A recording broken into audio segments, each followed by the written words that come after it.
Barbecue நேஷன்ல இருக்கிற மாதிரி நல்ல ஜூஸியாவும் ஸ்பைசியாவும் இருக்கிற கிரில்டு பைனாப்பிள ரொம்ப சுலபமா வீட்லயே செய்யலாம். அதுக்கு முதல்ல ஒரு பைனாப்பிள நல்லா தோல் எடுத்து கிளீன் பண்ணிட்டு ரெண்டா கட் பண்ணி எடுத்து வச்சுக்கலாம். கட் பண்ண ஒரு ஹாஃப் போர்ஷன் எடுத்து தின் ஸ்லைசஸா கட் பண்ணி வச்சுக்கலாம்.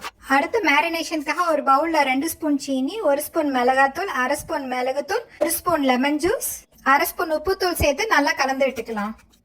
இப்ப இந்த மசாலா கூட 2 ஸ்பூன் தண்ணி சேர்த்து நல்லா கலந்து விட்டுக்கலாம். அடுத்து கட் பண்ணி வச்சிருக்க பைனாப்பிள் பீசஸ் இந்த மசாலால போட்டு நல்லா பெரட்டி விட்டு ஒரு 1 மணி நேரம் ஊற வச்சிடலாம். இப்போ ஒரு பேனை காய வச்சு 1 ஸ்பூன் பட்டர் இல்லாட்டி 1 ஸ்பூன் நெய் சேர்த்து நல்லா தடவி விட்டுடலாம். அடுத்து ஊற வச்சிருக்க பைனாப்பிள் பீசஸை வரிசையாக ஸ்ப்ரெட் பண்ணி மீடியம் ஃப்ளேமில் ஒரு 7 to 8 மினிட்ஸ் டோஸ்ட் பண்ணலாம்.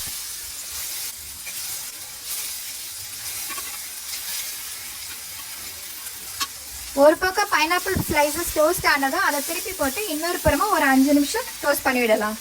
ரொம்ப நேரம் டோஸ்ட் பண்ணீங்கன்னா பழம் ரொம்ப ட்ரை ஆயிரும். அவ்வளோதாங்க, நல்லா ஸ்பைசியாக ஜூஸியாக கிரில்டு பைனாப்பிள்ஸ் ரெடி.